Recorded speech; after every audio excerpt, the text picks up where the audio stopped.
The rain had been falling on Larkspur Hollow for 3 days, and the roof over the east bedroom had begun, at last, to admit it.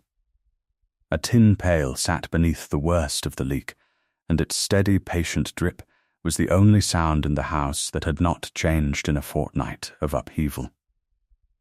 Everything else had changed. The good silver was gone to the moneylender in Hexford. The carriage horse had been sold to a farmer 2 parishes over, and the empty stall where he had once stood still smelled faintly of straw and warm hide, as though the house itself had not yet given up, hoping he might return. And in the small parlour, where the fire was kept low to save the coal, 2 sisters sat on either side of a folded letter, as though it were a coiled snake that might yet strike again. It had not always been so. Lydia could remember, without much effort, a house that smelled of beeswax and baking bread rather than damp plaster, a father who had laughed easily and kept his accounts more easily still, and a sister who had been, before grief and idleness and the particular cruelty of genteel poverty had done their slow work on her. Simply a girl who loved pretty things a little too much. 3 years since their father's death had worn all of that away, thread by thread, until what remained was a mother too proud to economize sensibly and too frightened to stop pretending they need not, and a daughter who had, somewhere in that unravelling, quietly become the household's only working ledger. It had been Lydia who found the vicar's old mare tangled in wire at the edge of the Hollow's last remaining field that same morning, and Lydia who had knelt in the mud for the better part of an hour, murmuring low and steady to the frightened animal while she worked the wire free strand by strand, careful never to let her own fear show in her hands, because a frightened creature could smell fear as surely as it could smell blood. The vicar himself, arriving breathless and useless, with a lantern he had forgotten to light, could only watch as she finished the work he had not known how to begin, and thanked her afterward in the flustered manner of a man who suspected he ought to have done more, and was faintly ashamed to have done so little. Lydia had only wiped her hands on her apron and said it was nothing, and gone in to find her sister waiting with the letter that would undo, in a single morning, 3 years of careful economy. "I cannot go," said Georgiana Ashcombe, and she said it the way she said everything now, as a fact requiring no further examination, the way one might announce that it was raining, or that they were ruined. She was, even in her misery, extraordinarily beautiful, the kind of beauty that had once been the family's last remaining asset, spoken of in Hexford, drawing rooms as though it were an annuity that must eventually pay out. I cannot stand before that man and account for what I have done. I would rather the bailiffs came for the roof itself. "The bailiffs are not coming for the roof," said Lydia, not unkindly, though her patience had thinned to the width of a hair. "They are coming for £412, which is what you owe, and which we do not have, and which a duke's steward now holds the paper for. Someone must go and speak with him, Georgiana. It cannot be Mamma. Her heart could not bear the humiliation of it. It must be one of us. Then let it be you." Georgiana said this quickly, almost eagerly, as though the idea, once spoken, solved everything. "You have always been the practical one. You keep the accounts. You know every figure in that wretched book better than I know my own name. Go and show him the ledger, Lydia. Show him I did not mean, that I never intended, that you did not intend to spend money you did not have, on gowns you did not need, in the hope of a marriage that never came." Lydia did not raise her voice. She rarely did. But the words landed with the particular weight of things that had been thought many times before they were finally said aloud. "I know, Georgiana. I have known for a year. I said nothing, because saying something would not have unspent it. But someone must go to Thornbury Hall, and it will not be Mamma. And you have said, quite plainly, that it will not be you. Georgiana's chin trembled. The same trembling that had once won her every argument in the nursery, and every suitor's sympathy in the ballroom, and had lately begun to win her nothing at all, because grief and debt did not care for a pretty face. You do not understand what he is like. They say he is cold. They say his aunt runs his household and his heart both, and neither of them forgives easily. I do not need him to forgive me, Lydia said. I have done nothing that requires forgiving. I need him to listen. She rose and folded the letter herself, and did not look at her sister's face, because she suspected that if she looked at it now, she would see relief, and she did not think she could bear to see relief on the face of the person whose debt she was about to carry up a duke's front steps like a basket of eggs that might at any moment break. She went the next morning, on foot as far as the crossroads, and then in the carrier's cart the rest of the way. Because there was no money for a hired chaise and pride, she had decided somewhere around midnight was a luxury the family could no longer afford either. Her cloak was mended at one seam, her boots cracked faintly at the toe, and she had pinned her hair as plainly and as neatly as she knew how. Not from vanity, but from a stubborn refusal to arrive, looking as though she were asking for pity rather than a fair hearing. The rain had stopped, but the sky over Thornbury still hung low and grey, and the great house itself, when it finally rose out of the mist at the end of its long avenue of limes, looked less like a home and more like a verdict, vast, grey-stoned, and entirely unmoved by the fact that a girl with a mended cloak was walking up its drive with £412 of someone else's shame folded into her reticule. She was kept waiting in a small anteroom for the better part of an hour, which she used with the same discipline she applied to everything, to compose herself rather than to fret. When at last a footman came to conduct her further, it was not to a formal receiving room, but to a study-lined floor to ceiling with ledgers and estate papers, a room, she understood at once, that was used for accounts, not for company. This, she thought, was either a courtesy or a warning, and she could not yet tell which. The Duke of Thornbury was standing at the window with his back to the door when she entered, and he did not turn immediately.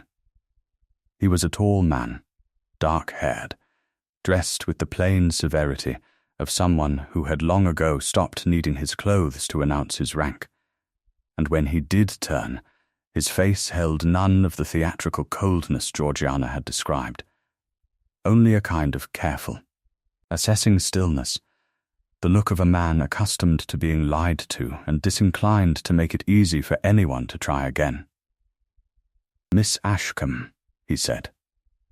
"I had understood I was to receive Miss Georgiana Ashcombe. You were to receive whichever of us could come, Your Grace, and my sister found herself unwell." It was, Lydia thought, the smallest lie she had told all week, and she disliked even that much of it. "I am Lydia Ashcombe, her sister. I have come to speak of the debt." Something flickered behind his eyes, not softness, precisely, but a recalibration, as though he had prepared several possible conversations, and none of them had begun quite like this one. "Then sit, Miss Ashcombe, and speak of it." She did not sit. She opened her reticule instead, and drew out not an apology but a small worn ledger bound in cracked leather, and set it on the desk between them, open to a page covered in her own careful, upright hand. "Before you tell me what you intend to do about the £412, Your Grace, I should like you to look at this. It is an accounting of every debt my sister incurred, to whom and when set against the figure your Mr. Crane has presented as owing. I do not dispute that the debt exists. I dispute the sum. He did look at it. She watched him look at it, watched his eyes move down the columns with the particular attention of a man who understood numbers better than he understood people, which she suspected, from the very little she yet knew of him, might be considerable. You believe my steward has erred. I believe someone has erred, Your Grace, and I do not think it was my sister, whose arithmetic has never in her life been good enough to inflate a debt this precisely.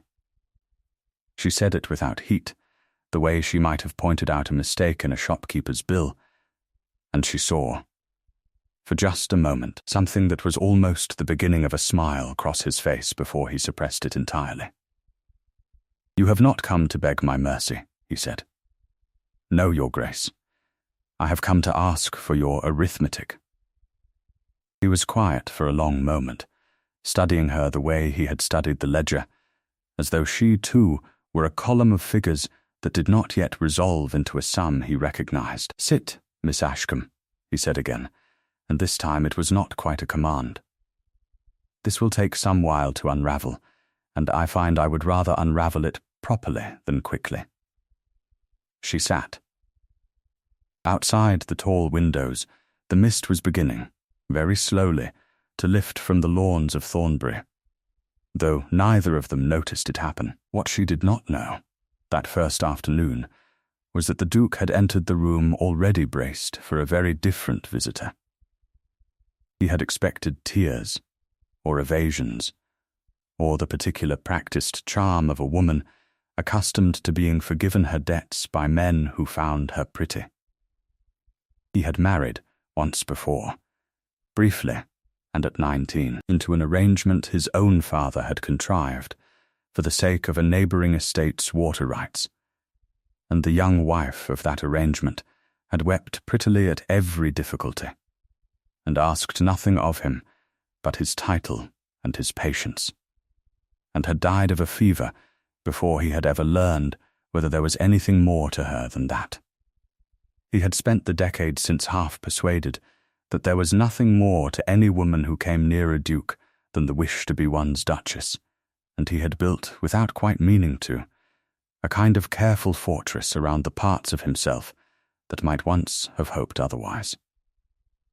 Miss Ashcombe, with her cracked ledger and her flat refusal to weep, had walked directly through the gate of that fortress before he had even thought to bar it, and it would be some weeks yet before he admitted to himself how thoroughly she had done so. He did not resolve the matter that first afternoon. Mr. Crane was sent for, and produced his figures with the smooth, practiced confidence of a man who had never once been asked to justify them, and it was only when Lydia began, quietly and without apology, to ask precisely which merchant had recorded which sum on which date that his confidence began, almost imperceptibly, to fray at its edges. The Duke watched this happen with the particular fascination of a man observing a process he had not expected to find so absorbing, and when Lydia rose to leave that afternoon, he surprised them both by asking whether she might return the following week to continue the accounting. Since, he said, with the faint dryness that she would come to learn was, in him, very close to warmth, he found he preferred an argument he could follow to a mystery he could not. She returned the second week in a hired gig, because the carrier did not run on the day the Duke's own note requested her presence, and by the third visit the debt had been shown to be genuine but overstated by £190, a discrepancy Mr. Crane attributed, with a great deal of stammering, to an error in transcription, and which Lydia privately did not believe for a moment was an error at all, though she said nothing of her suspicion, not yet having anything more solid than a feeling to set against a steward's word. What she had not expected, what she would later admit, to herself alone, she had not once permitted herself to imagine, was that the Duke would begin, gradually and without any apparent design on his part, to seek her opinion on matters that had nothing at all to do with the debt. A tenant's dispute over a boundary hedge.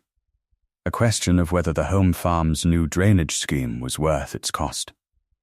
A column of figures in the steward's quarterly accounts that did not, to the Duke's own eye, look quite right, and which he found himself, almost before he had decided to do it, laying before Miss Ashcombe, rather than before any of the men whose profession it technically was. Once, reaching across the desk to point out an error in a column of rents, his hand came near enough to hers that he drew it back a half-second too quickly, and cleared his throat and asked her a question about the tenant's lease that neither of them, she suspected, particularly cared about just then.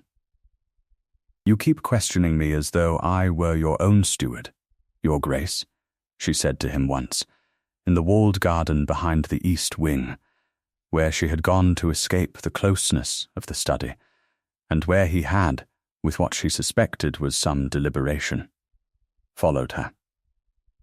"Would you object to the position?" he asked, and there was for the first time since she had met him something unguarded in it, not quite a jest, not quite serious, a man testing the ground before he put his full weight upon it. "I should object to being paid in compliments rather than coin, Your Grace, if that is what you are proposing." "It is not," he said, and then, after a pause in which he seemed to be deciding whether to say more, added only, "Not yet," and turned to examine a dead rose bush with an attention that struck her as considerably greater than the bush deserved.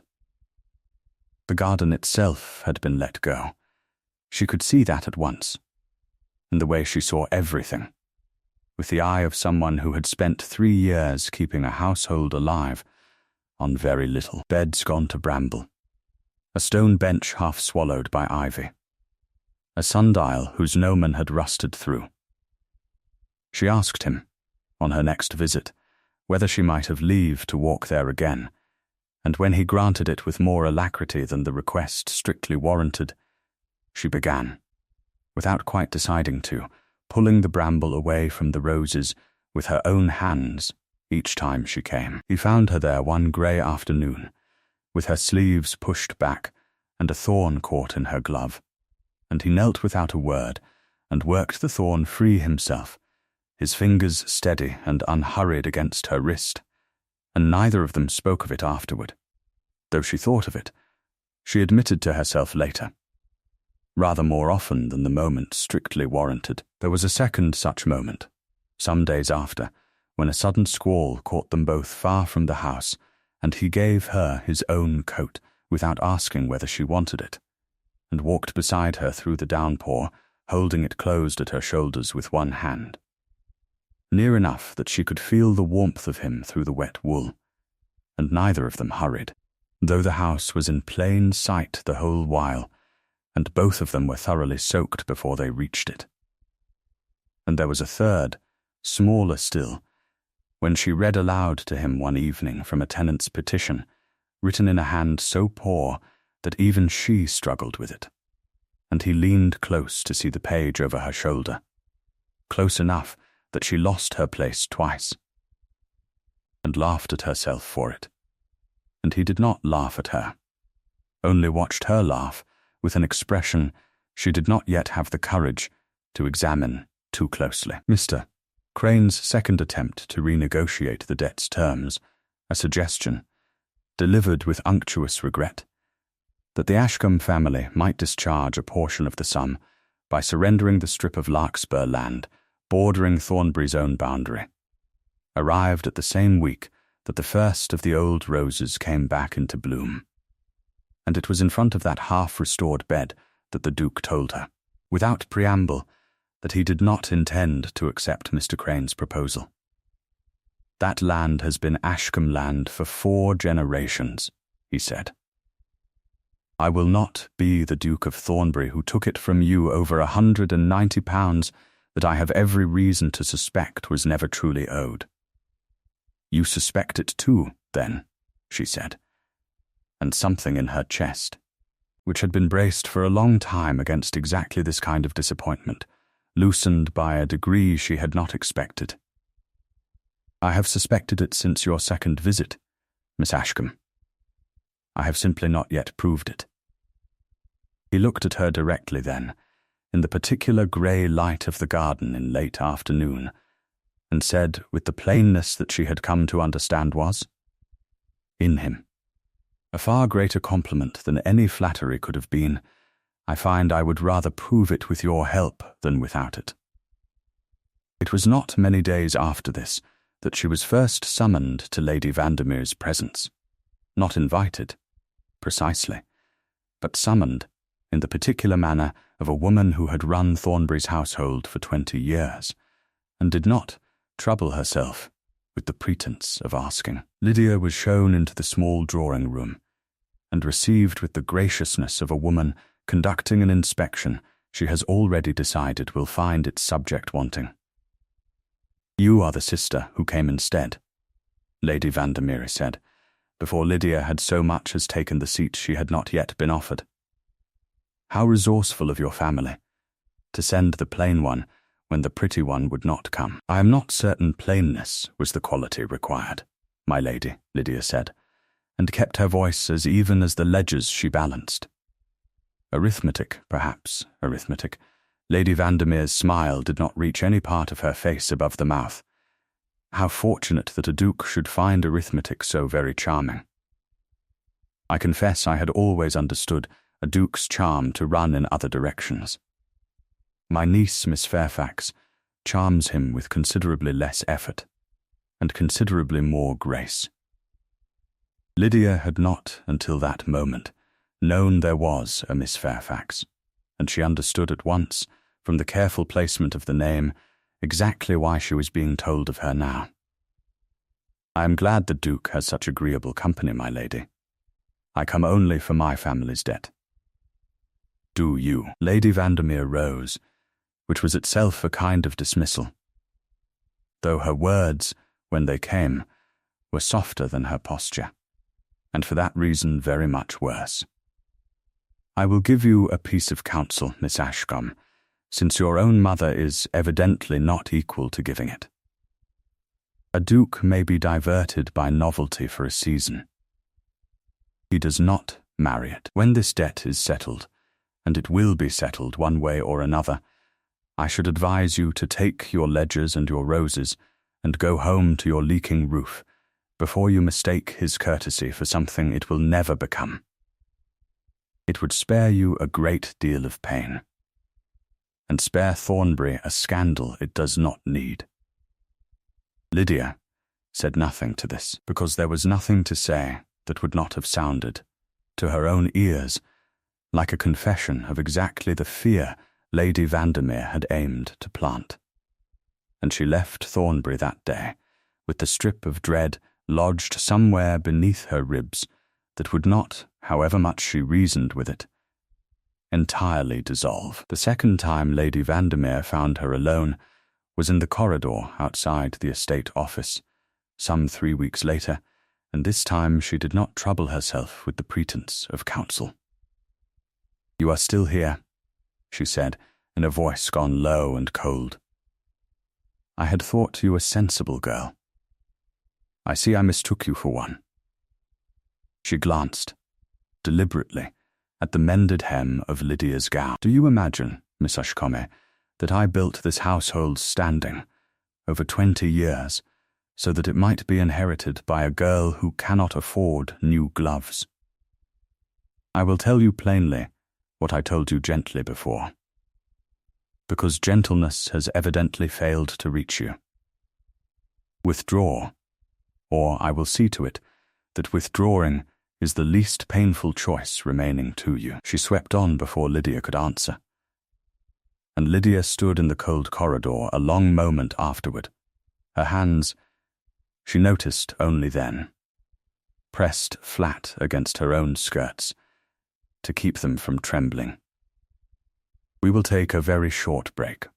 If you do not want to miss new stories, please subscribe to the channel. It was within a fortnight of that second warning that the rumour reached even Hexford's more respectable drawing rooms, carried, Lydia had no doubt, by the same careful hand that had delivered both warnings in private, that Miss Lydia Ashcombe had contrived her sister's debt from the beginning, in order to gain access to the Duke and his fortune, that she had, some whispered, colluded with his own steward to inflate the sum precisely so that she might present herself as its clever, humble corrector, that a girl so conveniently good with figures had perhaps been rather too good with them. Mrs. Ashcombe wept over the story when it reached her, refusing for 2 full days to leave her room, and Georgiana, to her credit, was furious on her sister's behalf in a way that did nothing whatever to unspread it. She went so far as to call, uninvited, upon the vicar's wife, who had first repeated the tale, and left that lady considerably more certain of the story's truth than before, since nothing confirms a rumour so thoroughly, in Hexford, as a sister's indignant denial of it. Lydia herself continued her visits to Thornbury, with her chin lifted a fraction higher than before, because to stop coming now would have looked, to everyone including herself, like an admission of guilt, though she noticed, with a private and bitter clarity, precisely which acquaintances now crossed the street rather than curtsy to her, and precisely how few they had ever truly been to begin with. The dressmaker, who had once fawned over Georgiana's custom, now found excuses to serve other patrons first. The vicar's wife, who owed her the safe return of a favourite mare, could manage only a thin, apologetic smile before looking quickly away. It was, Lydia thought, a strange and instructive thing to learn precisely how little most goodwill was worth once a rumour offered a cheaper alternative to kindness, and she resolved, privately, that whatever came of the season, she would not forget which few faces had not looked away. The Duke heard the rumour too. She could see it the next time she came, in the particular careful gentleness with which he greeted her, the gentleness of a man weighing whether to mention a wound he suspects has already been inflicted, and it was that same week that Mr. Crane resigned his post as steward with unseemly haste and no notice at all, taking with him, when he went, the original correspondence concerning the debt's origin, so that when Lydia asked, with rather more urgency than she had allowed herself to show before, to see the very first letter in which the sum had been demanded, it could not be found in any drawer of the estate office. A search of his vacated rooms turned up nothing but ash in the grate, still faintly warm, and a single scrap of unburned paper bearing, in a hand Lydia did not recognize, but thought, with a chill she did not immediately understand, she had seen somewhere before. The words the elder daughter must not. "He has gone to ground because he has something to hide," Lydia said, in the study on an afternoon when the fire had burned low and neither of them had thought to call for more coal. "And I do not think, Your Grace, that he acted entirely alone." "You suspect, my aunt?" The Duke said it flatly, not as a challenge, but as a man forcing himself to say aloud a thing he had already, privately, begun to fear. "I suspect that someone wished my family humiliated and dependent, and that someone wished Miss Fairfax's path to you a clear one, and I do not think those are two separate wishes, Your Grace. I think they are the same wish, wearing two faces." Lydia had not meant to say quite so much, and she watched him absorb it with the stillness of a man doing sums he did not like the answer to. "I have known my aunt to be exacting," he said slowly. "I have known her to be unkind, on occasion, in the manner of women who have spent their whole lives protecting a position that was never fully secured to begin with. Her own fortune was never large. Everything she has, she built through this household, through influence rather than money, and I have not, until this moment, allowed myself to believe her capable of forging a debt to ruin a family who had done her no injury, only to protect that influence a little longer. "Then do not believe it yet," Lydia said. "Believe only that it is possible, and let us find the letter that will tell us which is true." They did not find it that week. What they found first, buried among a stack of household bills the Duke's own secretary had never troubled to examine closely, was a receipt for a sum paid to Mr. Crane some months before the debt was ever raised against Larkspur Hollow, a sum drawn not from the estate's own accounts, but from Lady Vandermeer's private allowance, and marked only, in her own hand, for services rendered. It proved nothing on its own, and the Duke said as much, turning it over twice in the candlelight, as though a different angle might yield a different meaning. But it was the first thread Lydia could point to, and say, with something more than instinct, that it led somewhere. A second discovery followed within days, a note in Miss Fairfax's own careless hand, found tucked inside a book Lady Vandermeer had left in the small drawing-room, thanking her aunt for arranging matters so neatly regarding the Ashcombe affair, though Miss Fairfax, when Lydia later came to know her, would swear on her own honour that she had believed the arrangement to concern nothing more than an invitation list. Each discovery answered one question and opened another, and it was only when the two threads, the payment and the note, were laid beside the ancient contract itself that the shape of the whole scheme began, for the first time, to resolve into something Lydia could describe aloud, without fear of sounding fanciful. What they found next, tucked inside an old estate ledger belonging to the Duke's late father, in a hand Lydia did not at first recognize, was a single line, half forgotten among 50 years of tenant rents and repairs, noting that the ancient contract binding the Ashcombe and Thornbury families, a document Lydia had heard spoken of only vaguely, as an old understanding from her grandfather's day, never taken seriously by anyone living, specified not, as everyone had always assumed, that the elder Ashcombe daughter should one day marry into Thornbury, but only that an Ashcombe daughter, of good character, as judged by the reigning Duke, should do so. The old Duke had written, beside it, in a hand grown shaky near the end of his life, a single further note: "Character is not an inheritance of birth order, and I hope my son remembers it, should the question ever arise again."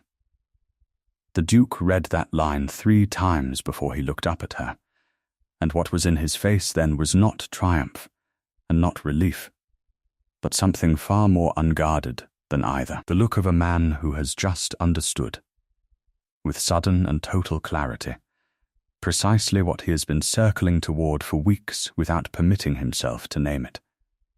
And also, in the same breath, precisely what that scrap of burnt paper in his steward's grate had truly meant.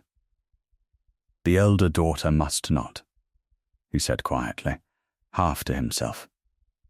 "She has known of this clause for years. It is the reason the debt was forged at all, not to punish Georgiana, but to remove any Ashcombe daughter from consideration before I could ever learn the contract's true wording. It was never Georgiana the contract named," he said aloud, "and it was never any particular daughter at all. My aunt has known that for years, and has spent this whole season making certain I never learned it." "No," Lydia said, and found her own voice was not entirely steady. "It seems your grandfather, and your father after him, thought rather more carefully about the matter than anyone since has troubled to remember, or wished remembered." He set the ledger down very carefully, as though it might otherwise shatter, and for a long moment neither of them spoke, because both of them understood, without either saying it, that the ground beneath the last month of their acquaintance had just shifted into something neither had been prepared. Until that instant, to call by its true name. It was 3 days after that discovery that Lydia's mother received, by messenger, a fresh demand from a Hexford moneylender she had never dealt with in her life, claiming a further debt against Larkspur Hollow of nearly £300. A debt bearing, when Lydia examined it with the same trained eye she had brought to her sister's ledgers. Every hallmark of the same hand that had inflated the first.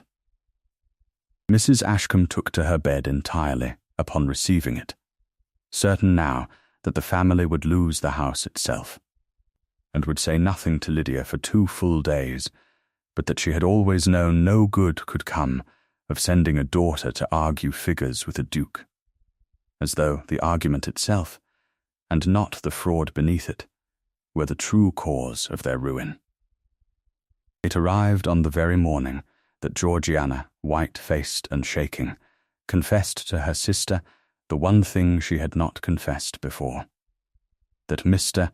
Crane, before his sudden departure, had come to her privately, weeks earlier, and offered to erase the whole of the original debt entirely, every pound of it, if she would simply persuade her sister to withdraw from Thornbury and abandon her visits, and that Georgiana, terrified and ashamed, and not yet understanding what larger game she had been asked to play a small part in, had refused him, and had told no one, for fear of making everything worse.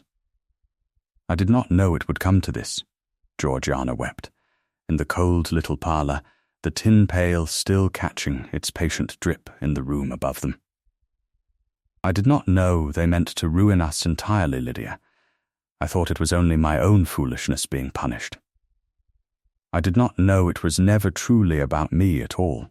Lydia held her sister and said nothing of blame, because there was, in that moment, nothing to be gained by it, and because she understood, with the particular clarity of grief arriving all at once, that the true danger had never been the debt itself, but the woman who had manufactured it. And that woman was not yet finished, and would not stop, simply because one forged letter had been found among an old man's papers. She sat that night at the small writing table in her own room, the leaking pail still dripping above her, and allowed herself, for perhaps the first time since her father's death, the small private luxury of despair, not for herself, but for a family she had held together through will alone, now threatened with a ruin more total than anything her own arithmetic could repair. She thought of the years since her father's death, of every meal quietly reduced, every gown turned and turned again, every small humiliation absorbed, so that her mother might be spared the knowledge of exactly how close to the edge they stood, and she thought that she had borne all of it, without once permitting herself to imagine that the ground might simply be taken from beneath them entirely, by strangers, over a debt that had never truly existed. She did not weep, she rarely allowed herself that either, but she sat a long while, with her hands pressed flat against the cool wood of the table, as though stillness itself might hold the house together a little longer, until the candle burned down, and she had, by morning, found in herself the same stubborn resolve that had carried her up Thornbury's drive on the very first day, mended cloak and all. The new demand made plain what Lydia had feared, and not yet said aloud, that unless she withdrew, unless she abandoned Thornbury, abandoned the Duke, abandoned every hour of work that had gone into proving her family's innocence, her mother would lose the only home she had left, on a debt invented from nothing, by people who had decided that a girl who kept ledgers and mended roses had no right to a duke's regard, and meant to make that opinion into a fact by starving her family into agreement. At Thornbury itself, unknown to her, the Duke was fighting a quieter battle of his own. A family council of solicitors and elder cousins, summoned by his aunt before her disgrace was known, urging him in the plainest terms to consider Miss Fairfax's connections. her family's old alliance with two neighbouring estates.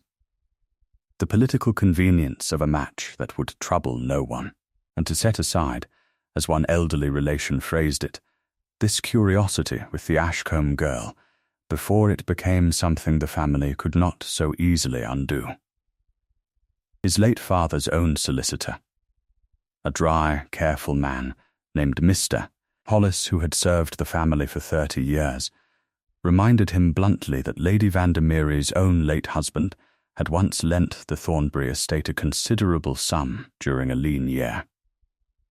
A debt technically still owed to her side of the family, and never called in out of old affection, and that her goodwill was not a thing to be discarded lightly by a duke who valued the estate's continued solvency. "She has only to ask for that money's return," Mr. Hollis said, not unkindly, "and you will find yourselves in exactly the sort of difficulty you have spent this whole season trying to spare the Ashcombes.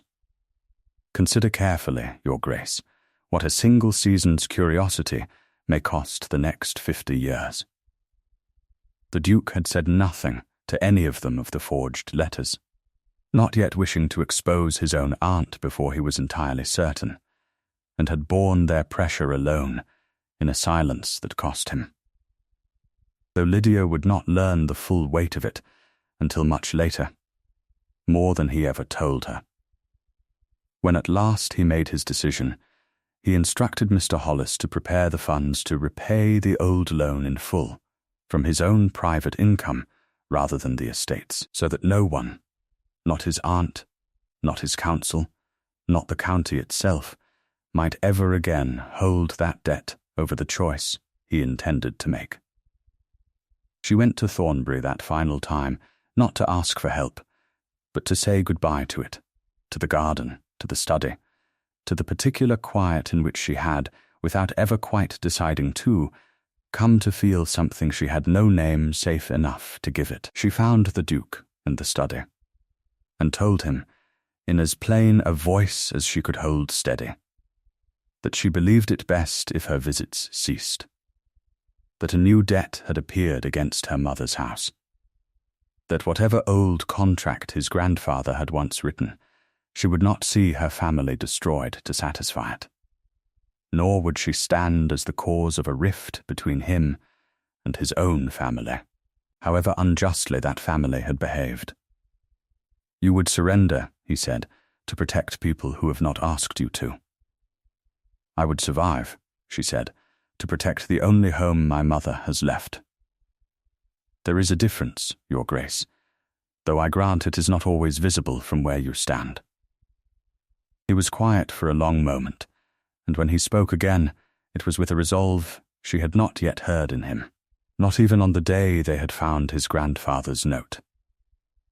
"Then do not surrender. Stay 1 week more. Give me 1 week to end this properly, in the open, where it cannot be done to you again in the dark, and if, at the end of that week, you still wish to go, I will not stand in your way, though I will regret it for the whole of my life." She did not answer him at once, because the weight of what he was asking, of what agreeing to it might cost her, if his aunt's power proved greater than his resolve, pressed against her more heavily than any ledger she had ever balanced. But she thought of the old Duke's note.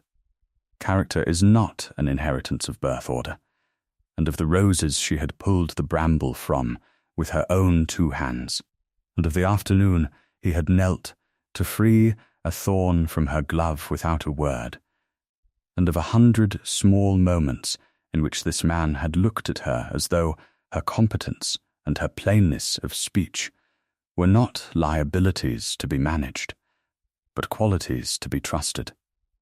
And she said, "At last, 1 week, Your Grace." "I will give you 1 week." Lady Vandermere had planned her final move for the betrothal ball she had, with breathtaking presumption, already begun arranging in Thornbury's great hall, nominally in the Duke's honour, though every guest understood its true purpose was to present Miss Helena Fairfax to the county as the Duke's evident and inevitable choice, and to do so before any inconvenient contest of that inevitability could take root. The hall, when Lydia arrived that evening on the Duke's own express invitation, blazed with candlelight along 100 feet of family portraits, and she felt, walking beneath the painted eyes of a dozen dead dukes, in a gown that had been let out twice and turned once, precisely how thin was the armour she had brought to wear into that room. Georgiana had insisted on dressing her hair herself that evening, her fingers gentler than Lydia could ever remember them being, and had said, fastening the last pin, "Whatever happens tonight, you did not deserve any of what has been done to you." And I should have said that a great deal sooner than I have. It was, Lydia thought, the truest thing her sister had said to her in a year, and she carried it with her. A small warm weight against the cold of the great hall, all through the ordeal that followed.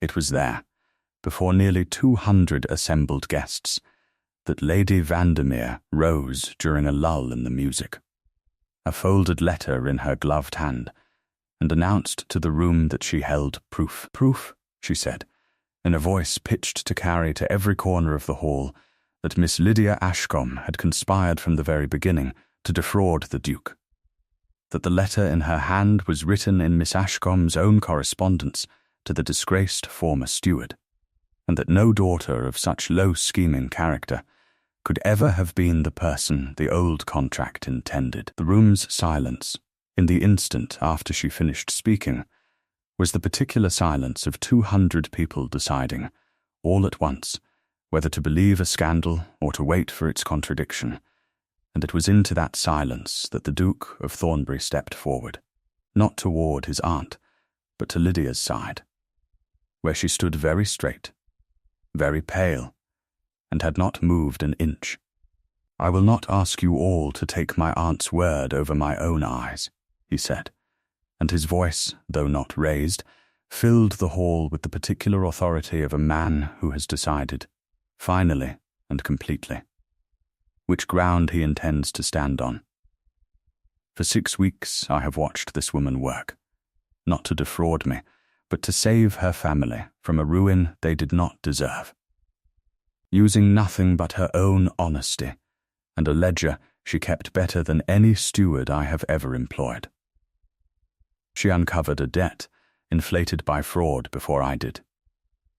She refused every offer of easy money to abandon her own sister. She was offered, this very week, the chance to walk away from every accusation made against her, simply by leaving. And she stayed, because she would not let a lie stand unanswered in the dark.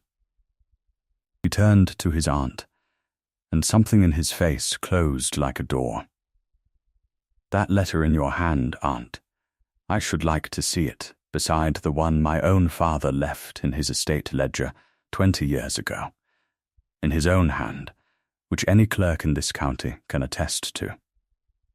I do not think they will match. I think, if we look closely enough, we will find that yours does not even match itself." It did not match. Brought forward and set beside the true correspondence under the candlelight of the great hall, with a dozen guests leaning close enough to see, the forged letter's hand betrayed itself in a dozen small inconsistencies that Lady Vandermeer, in her haste, had not troubled to disguise closely enough, inconsistencies that the estate's own former clerk, present among the guests, confirmed aloud, to the room's rising murmur, matched no hand he had ever seen but hers. Lady Vandermeer's composure, which had carried her through 30 years of careful management, broke for one unguarded instant into something that looked, beneath all its polish, very much like fear, the fear, Lydia understood even then, of a woman who had spent her whole life terrified of becoming irrelevant in the house she had run, and who had reached for cruelty because she had never learned another tool for keeping her place in the world. It was gone again almost as soon as it appeared, replaced by a brittle, furious dignity. But the room had seen it. And the room. Lydia understood, would remember. "You have humiliated me before the whole county," Lady Vandermeer said, low and shaking, for the sake of a girl with a leaking roof. "I have defended a woman of better character than any I have known," the Duke said, "before the whole county, because she has earned nothing less. And I will tell you plainly, so there can be no further confusion in this house. The old contract my grandfather wrote was never for the daughter of the highest birth, or the greatest beauty, or the most convenient alliance. It was for the daughter of good character, as judged by the Duke, who held the naming of her. I judge it now." He turned then from his aunt entirely, and knelt before 200 witnesses, before the family portraits of a dozen Thornbury dukes who had never in their lives knelt before anyone, and took Lydia's hand in both of his own. "I do not ask you because an old paper names you. I ask you because I have watched you defend people who did not deserve your loyalty. Correct figures that were never yours to correct, and refuse every easy escape from a scandal that was never your making.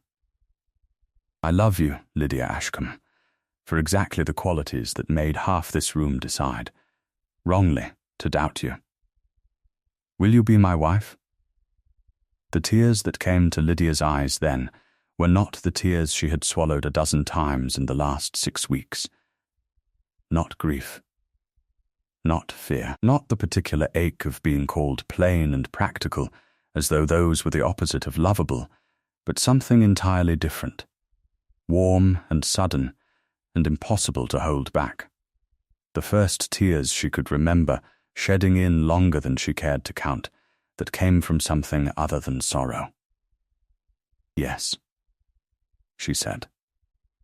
And her voice did not break, though it trembled with everything 6 weeks had asked of it. "Yes, Your Grace, I will."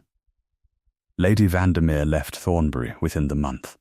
Her niece's prospects and her own influence both diminished beyond any repair her pride would allow her to attempt, and though the county murmured over it for a season, the murmuring gentled, as it always does, once it had nothing further to feed on. Miss Fairfax herself, it was later learned, had known nothing of her aunt's forgeries, and wrote Lydia a short, dignified letter of apology that Lydia answered kindly, seeing no reason to make an enemy of a girl who had been used, in her own way, quite as thoroughly as the Ashcombes had.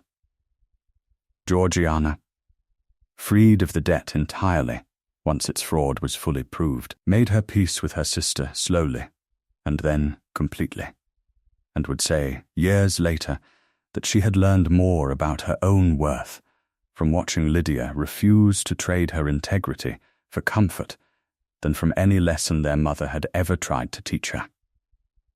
Mr.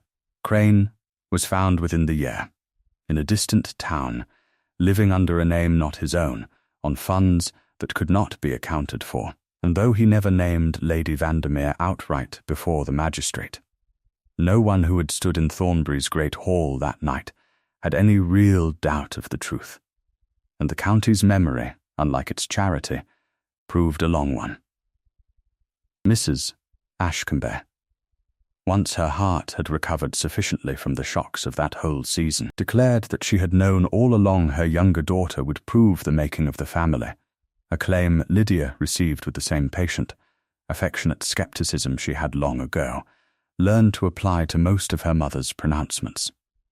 The wedding took place the following spring, in the walled garden Lydia had restored with her own hands, the old roses in full and stubborn bloom around them, and the sundial, its gnomon replaced, casting a true shadow across the grass for the first time in a decade.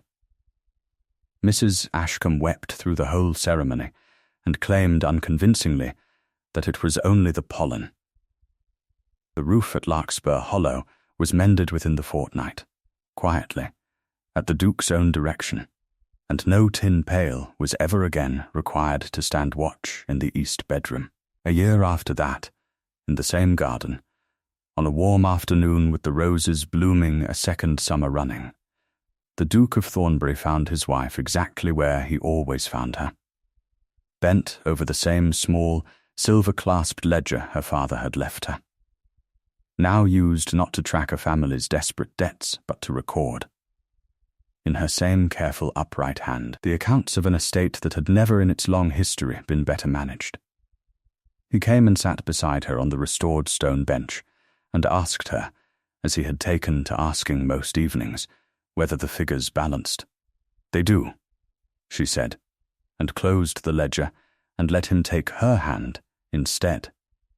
The same hand, she thought, that had once worked a thorn free from her glove without a word, and had taken hers before 200 witnesses when it mattered a great deal more.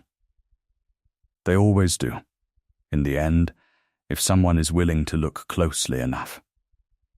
He laughed at that, a low, easy sound that still, after a year of marriage, caught her slightly by surprise, coming as it did from a man the county had once called cold.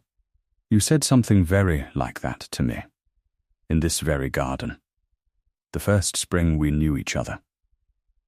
"I did," she agreed. "I find I have not yet had occasion to revise the opinion." Somewhere beyond the wall, a bell rang for the evening meal, and neither of them moved to answer it just yet. Content, for one more quiet moment, to sit together among the roses she had brought back to life with her own 2 hands, in the garden that had once been let go to bramble, in the house that had once looked, from the end of its long avenue of limes, like a verdict rather than a home. Thank you for listening to this story. If it moved you, please consider subscribing to the channel, and we will see you again very soon with the next one.